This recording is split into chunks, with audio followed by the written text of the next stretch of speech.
आज हम स्टार्ट करने जा रहे हैं चैप्टर नंबर 11।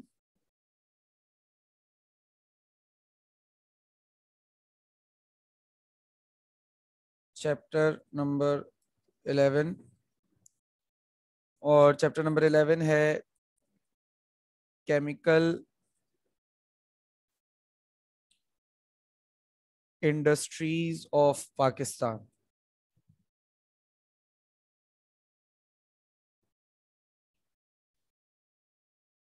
तो पाकिस्तान में मौजूद जो केमिकल इंडस्ट्रीज हैं मुख्तलिफ चीज़ें बनाने की, उन चीज़ों की बात करनी है हमें। तो इस जो चैप्टर के इंक्लूडेड टॉपिक्स हैं वो कौन कौन से हैं, मैं यहाँ पे लिख दूं। इंक्लूडेड टॉपिक्स सेशन 2021 फर्टिलाइजर है और ग्लास है और शायद प्लास्टिक है। तीन यही है ना? जी सर, यही है। ठीक है। तो ये तीन टॉपिक्स हैं इस चैप्टर के जो आप लोगों को पढ़ाने, और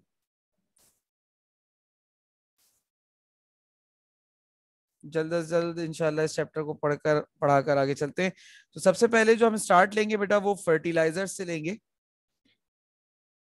अच्छा, ज्यादा डीप में नहीं जाऊंगा इन चीजों के, बहुत ज्यादा मतलब साइंटिफिक रीजंस नहीं है, तो बस जनरलाइज यूजेस और जनरलाइज प्रोसेसेस वगैरह है। तो आप लोग भी इसको कोशिश कीजिएगा थोड़ा जनरल मैनर में देख सकें। तो फर्टिलाइजर्स, फर्टिलाइजर्स क्या हो सकते हैं, क्या होते हैं, क्यों बताएगा? What are fertilisers?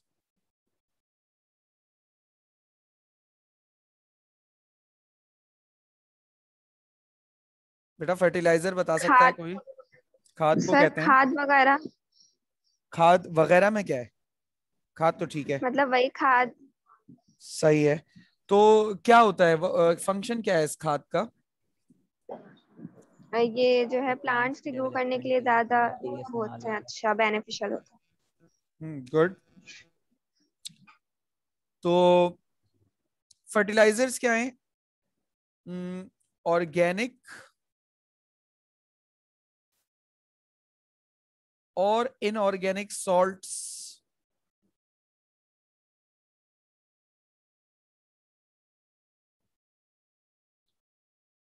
ठीक है, बेसिकली ये ऑर्गेनिक या इनऑर्गेनिक सॉल्ट्स होते हैं। और अच्छा, मुख्तलिफ तरह के एलिमेंट्स जो है वो इसमें मतलब हो सकते हैं, ऑर्गेनिक इनऑर्गेनिक सॉल्ट्स होते हैं, और मुख्तलिफ तरह के एलिमेंट्स इसमें हो सकते हैं, जैसे कि नाइट्रोजन, फॉस्फोरस, ठीक है, potassium, sodium, calcium, magnesium, etcetera. बहुत सारे तरह तरह के एलिमेंट्स इसमें शामिल हो सकते हैं। और तकरीबन ये सारे ही एलिमेंट्स किसी ना किसी तरह से, किसी ना किसी वजह से प्लांट्स की ग्रोथ के लिए बहुत ज्यादा जरूरी होते हैं। ठीक है ना?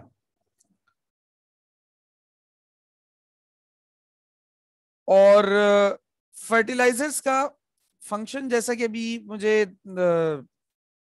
बताया कि प्लांट्स की ग्रोथ में इसका इस्तेमाल होता है, ठीक है ना?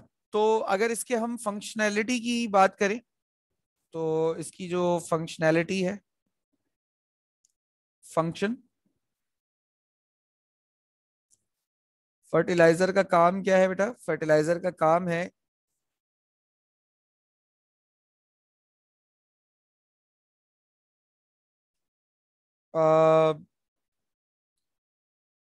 It make soil essential for planting. ठीक है ना? जो जमीन होती है, जमीन को इसेंशियल बनाती है प्लांटिंग के लिए। क्यों, वजह क्या है? देखो, प्लांटिंग की नीड है, planting require special type of environment. अच्छा, अब मैं देखो इन्वायरमेंट जो मैंने कहा ना, तो इन्वायरमेंट में मैं सब ले आया। ठीक है, मैं भी यहां पर अगर एक एक कंडीशन बताने जाऊं तो बहुत सारी कंडीशंस आ जाएंगी। मतलब बेसिक कंडीशंस तो वही है ना यार, जो बचपन से पढ़ते आ रहे हैं, धूप होनी चाहिए, पानी होनी चाहिए, हवा होनी चाहिए, तो बेसिक कंडीशंस है, ये भी इस कंडीशन में आती हैं। मैं ले आया स्पेशल टाइप ऑफ एनवायरनमेंट, इस एनवायरनमेंट में सारी कंडीशंस आ जाती हैं। यहां पे मेरी जो कंसिडरेशन है, यहाँ पे एनवायरनमेंट कौन सा एनवायरनमेंट है मेरे लिए, यहां पर एनवायरनमेंट है मेरे लिए मट्टी में मौजूद, क्या वो एलिमेंट्स मट्टी में मौजूद हैं जो मेरे प्लांट को ग्रो कराएंगे। अगर मट्टी में वो एलिमेंट्स मौजूद ही नहीं है तो मेरा प्लांट ग्रो नहीं कर सकता।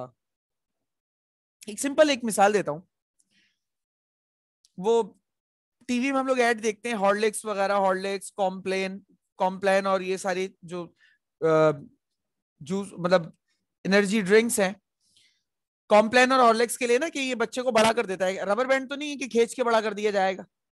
असल में इस कॉम्प्लेन या हॉर्लिक्स में है क्या, इस कॉम्प्लेन या हॉर्लिक्स में इस तरह के सब्सटेंसेस, मिनरल्स शामिल हैं जो आपके ग्रोथ रेट को बढ़ा सकते हैं। ठीक है जी, मैं लिया, मैं पीडीएफ सेंड कर दूंगा। तो ये आपके ग्रोथ रेट को इनहेंस करते हैं, आपके ग्रोथ रेट को इंक्रीज करते हैं बेसिकली। सही है। तो अगर मिसाल के तौर पे किसी शख्स की बॉडी में डेफिशिएंसी है, किसकी, ग्रोथ हार्मोन्स की, ग्रोथ केमिकल्स की, तो वो ग्रो नहीं करेगा। और आप उसको बाहर एक्सटर्नली भी बाहर से भी नहीं दे रहे, हॉर्लिक्स कॉम्प्लेन नहीं पी रहे, तो आप तो नाटे ही रह जाएंगे जिंदगी भर। सेम यही चीज प्लांट्स के लिए बेटा, आप प्लांटेशन करने जा रहे हैं ऐसी जमीन पर जिसमें प्लांट के ग्रो होने की जो एलिमेंट्स हैं वो कम है, तो वो ग्रो नहीं करेंगे, या ग्रो करेंगे भी तो उतना अच्छा ग्रो नहीं करेंगे। So you need to add fertiliser there, ताकि वो फर्टिलाइजर उस जमीन को वो खास किस्म के एलिमेंट्स और चीजें नशोनुमा प्रोवाइड करे ताकि आप उसका इस्तेमाल कर सकें। क्लियर हो गई बात?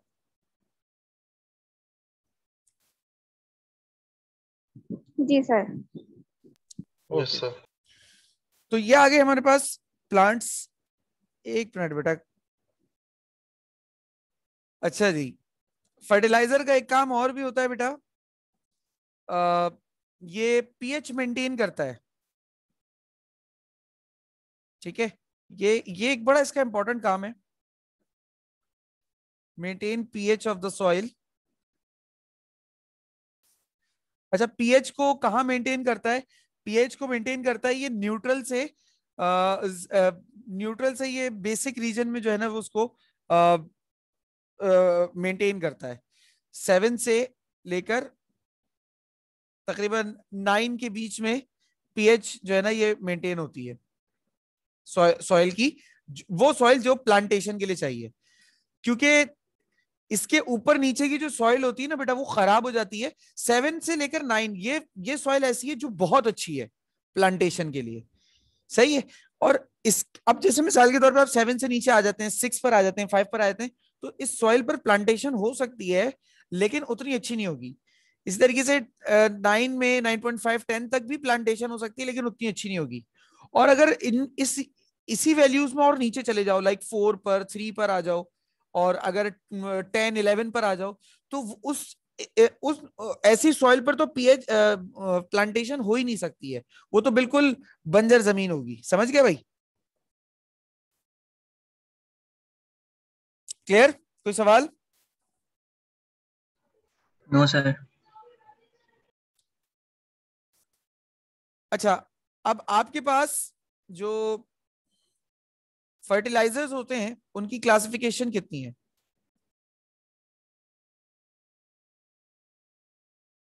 तो आपके पास दो तरह की फर्टिलाइजर्स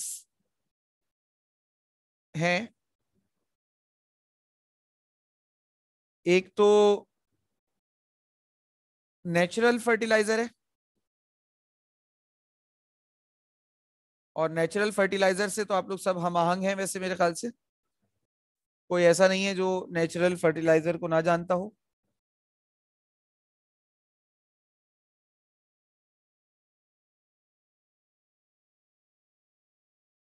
पता है ना सबको नेचुरल फर्टिलाइजर्स?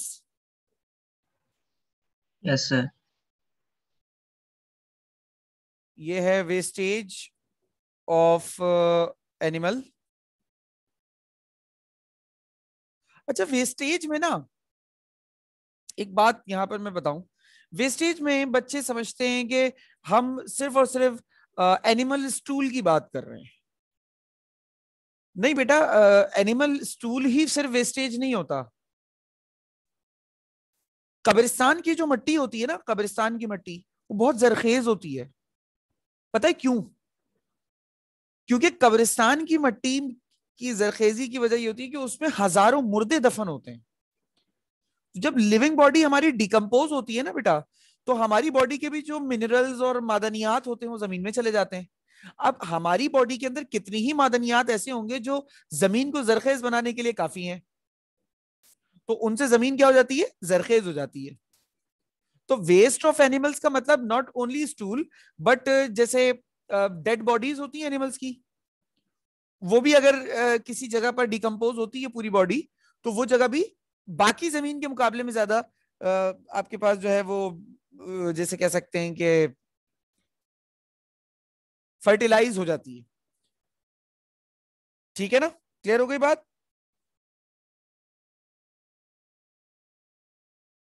सर ये कॉटन सीड्स भी लिखा हुआ है, ये बता दे जरा।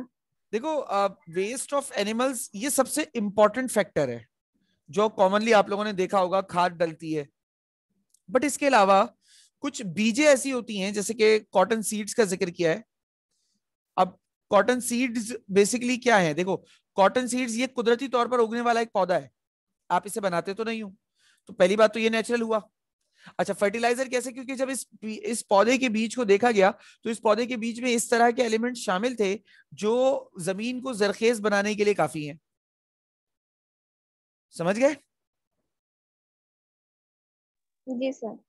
तो ये इस तरीके से है, इसे कहते हैं नेचुरल फर्टिलाइजर्स। अच्छा, नेचुरल फर्टिलाइजर्स के बाद दूसरा जो हमारे पास है,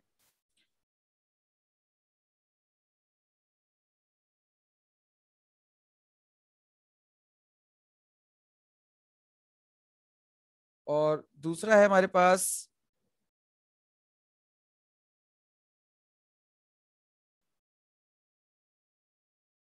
सिंथेटिक फर्टिलाइजर्स। अब सिंथेटिक फर्टिलाइजर्स जो हैं वो क्या है? जो मैन मेड फर्टिलाइजर होगा बेटा, जो इंसानों ने बनाया होगा, उसे हम सिंथेटिक फर्टिलाइजर्स कहेंगे। ठीक है? जो भी मैन मेड फर्टिलाइजर्स होगा, फर्टिलाइजर होंगे, वो आपके पास सिंथेटिक फर्टिलाइजर्स कहलाएंगे। अच्छा, इसमें बहुत सारे अलग अलग तरह के फर्टिलाइजर आते हैं, डिपेंड करता है आपकी फसल किस तरह की है, आप उस तरह का फर्टिलाइजर फिर इस्तेमाल करते हैं। कुछ महंगा, कुछ सस्ते का भी चक्कर होता है। तो नाइट्रोजिनस फर्टिलाइजर्स होते हैं, ठीक है, इसमें फॉस्फोरस होते हैं, फॉस्फेटिक कहलाते हैं वो। ठीक है, फॉस्फेटिक। उसके अलावा अल्कली फर्टिलाइजर्स, यानी जिसमें सोडियम या लिथियम शामिल होते हैं, सोडियम पोटेशियम शामिल होते हैं। ठीक है ना? तो इस तरह के बहुत सारे एटसेट्रा फर्टिलाइजर, अमोनियम फर्टिलाइजर्स होते हैं। तो जितने भी सिंथेटिक फर्टिलाइजर्स हैं वो क्या है? वो सारे मैन मेड है, यानी कि इंसान ने लैब वेब में कहीं बाद में जाकर उसको बनाया है, सिंथेटिक फर्टिलाइजर्स को। ठीक है? अब बारी बारी जो हमारे कोर्स में कॉमन फर्टिलाइजर्स हैं, हम उनको देख लेते हैं। तो अच्छा जी, इसमें सबसे कॉमन जो हमारे पास आता है, सबसे पहले हम नाइट्रोजनस फर्टिलाइजर्स को देखते हैं, क्योंकि सबसे पॉपुलर यही है और सबसे ज्यादा शायद यूज होने वाला फर्टिलाइजर भी यही है।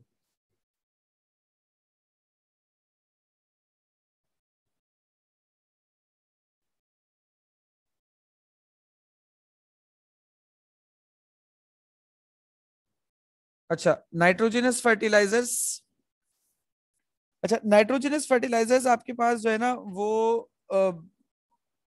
ऐसे फर्टिलाइजर को कहेंगे जिसमें नाइट्रोजन हो। अच्छा, नाइट्रोजन किस तरीके से हो? नाइट्रोजन अमोनिया की सूरत में हो। ठीक है ना? और ये प्लांट की अर्ली स्टेज ग्रोथ के लिए बड़ा जरूरी होता है। अर्ली स्टेज ग्रोइंग के लिए प्लांट्स की ना ये बड़ा जरूरी होता है। ठीक है ना? नाइट्रोजनस फर्टिलाइजर जो होते हैं, ठीक है ना, बिकॉज ये रूट सिस्टम जो होता है ना प्लांट का, उसको सपोर्ट देता है और उसको स्ट्रॉन्ग करता है। अच्छा, एक और बात भी है, जब कभी जैसे फसलें उग रही होती हैं या इस तरह की चीज होती है ना, तो वहां पर फर्टिलाइजर, कभी यार ऐसा होता है कि एक एक फसल पे 3-4 अलग अलग तरह के फर्टिलाइजर्स भी डाले जाते हैं। ठीक है ना, तो कभी कभार ऐसा भी हो रहा होता है कि आप एक फर्टिलाइजर नहीं बल्कि मल्टीपल फर्टिलाइजर्स यूज कर रहे होते हो इसमें फसलों को तैयार करने के लिए। ठीक है। अच्छा, अब नाइट्रोजनस फर्टिलाइजर्स हैं कौन कौन से आपके पास?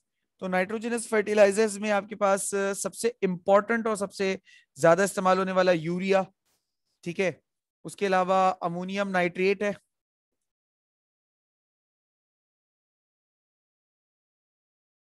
सॉल्ट्स हैं ये सारे। अमोनियम सल्फेट होता है, अमोनियम फॉस्फेट होता है। तो बहुत सारे तरह के जो है ये सिंथेटिक फर्टिलाइजर्स होते हैं। NH4 twice SO4 ammonium sulphate, NH4NO3 ammonium nitrate, और ये हो गया CONH2 ट्वाइस। ठीक है। तो ये आपके पास फर्टिलाइजर हो गए, नाइट्रोजनस फर्टिलाइजर्स।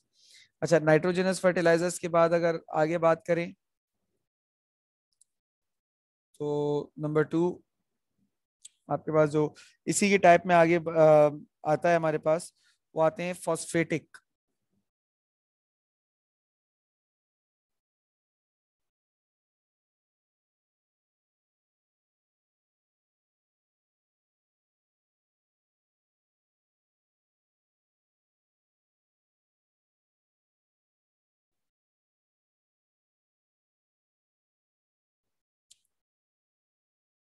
फॉस्फेटिक फर्टिलाइजर्स, अब ये क्या है? इनका फंक्शन होता है, इसका फंक्शन होता है एक्सेलरेट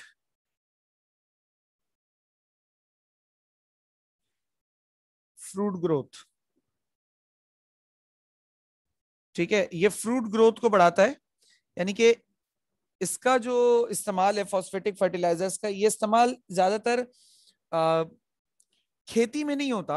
इसका इस्तेमाल ज्यादातर बागात में होता है, जो जैसे आम का बाग और इस तरह के जो फलों के बाग होते हैं ना, उसमें इसका इस्तेमाल ज्यादा होता है फॉस्फेटिक फर्टिलाइजर्स का। और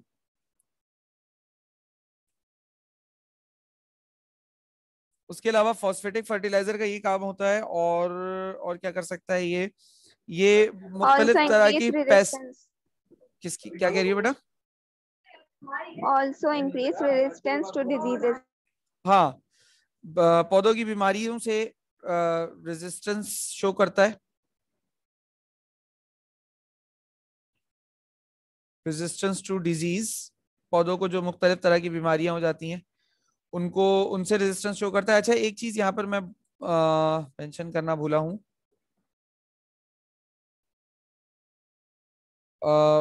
इनकी परसेंटेज, नाइट्रोजन परसेंटेज, ये जरा इंपॉर्टेंट है। सबसे ज्यादा 46% नाइट्रोजन जो है वो आपके पास इसमें होती है, यूरिया में। और अमोनियम नाइट्रेट में उससे कम होती है, तकरीबन 33% नाइट्रोजन है इसमें। और सबसे कम नाइट्रोजन जो है वो आपको अमोनियम सल्फेट में मिलेगी। ये परसेंटेज नाइट्रोजन इसलिए भी बता रहा हूँ क्योंकि क्या पता एमसीक्यू में परसेंटेज नाइट्रोजन से रिलेटेड कुछ पूछ लें। अब इस साल तो एमसीक्यूज है ना, तो मसला ये है कि कुछ पता ही नहीं है कि आने क्या वाला है, इसलिए सब कुछ ही पढ़ कर जाओ। ठीक है भाई। अच्छा, अब फॉस्फेटिक फर्टिलाइजर्स की जो फर्दर टाइप्स हैं उसको देखें।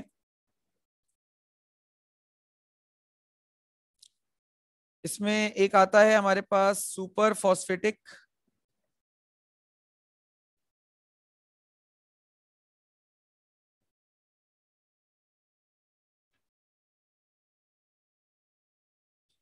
इसमें एक आता है हमारे पास सुपर फॉस्फेटिक फॉस्फेट। इसमें हम फॉस्फोराइट लेते हैं Ca3PO4 ट्वाइस, ये कहलाता है फॉस्फोराइट। इसका रिएक्शन हम करवा देते हैं बेटा सल्फ्यूरिक एसिड के साथ, ठीक है। तो नतीजे में हमारे पास CaH2PO4 ट्वाइस बन जाता है,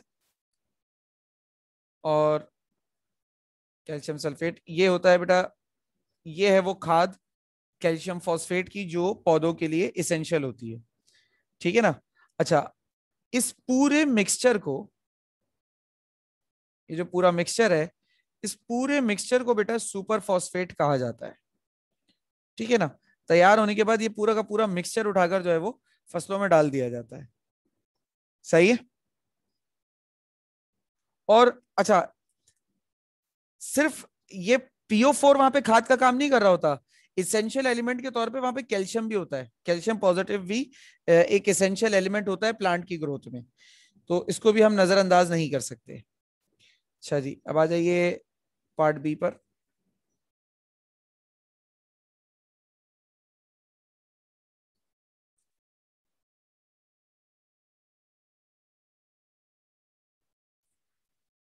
अच्छा जी, ट्रिपल फॉस्फेट, अब Ca3PO4 ट्वाइस, ये कहलाता है कैल्शियम फॉस्फेट। अगर इसका रिएक्शन हम फॉस्फोरिक एसिड से करा दें तो हमारे पास ये बन जाता है CaH2PO4, यही कंपाउंड बनता है, लेकिन अब सिर्फ अकेला ये बनता है, इसके साथ कैल्शियम सल्फेट नहीं होता। कैल्शियम सल्फेट होगा तो ये जो है आपके पास सुपर फॉस्फेट कहलाने लग जाएगा। इसी के बाद अगर हम बात करें तो हमारा जो तीसरा टाइप है वो पोटेशिक फर्टिलाइजर है।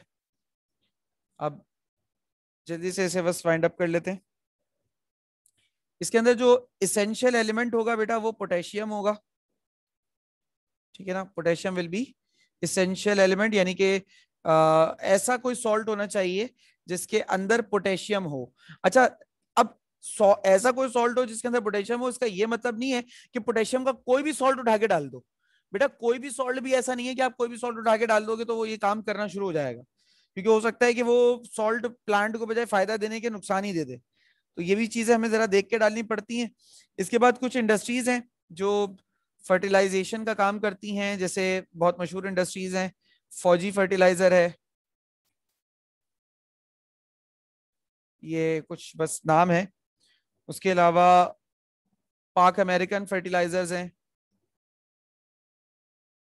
जो ये फर्टिलाइजर्स बनाते हैं। उसके अलावा आपके पास नेचुरल गैस फर्टिलाइजर्स हैं, एंड सो ऑन। मुझे फिलहाल ये तीन नाम याद थे तो मैंने ये तीन लिख दिए, ठीक है भाई। कोई सवाल इसमें किसी को? नहीं। No sir. तो बुक से देख लीजिएगा, मजीद आपको फर्टिलाइजर्स की कंपनीज के बारे में पता चल जाएगा, कुछ और जानकारी एक्स्ट्रा भी मिल जाएगी आप लोगों को बुक में। तो आज के लिए हम यहीं तक लेक्चर रखते हैं, हमारा फर्टिलाइजर का टॉपिक कंप्लीट हो गया, सही है।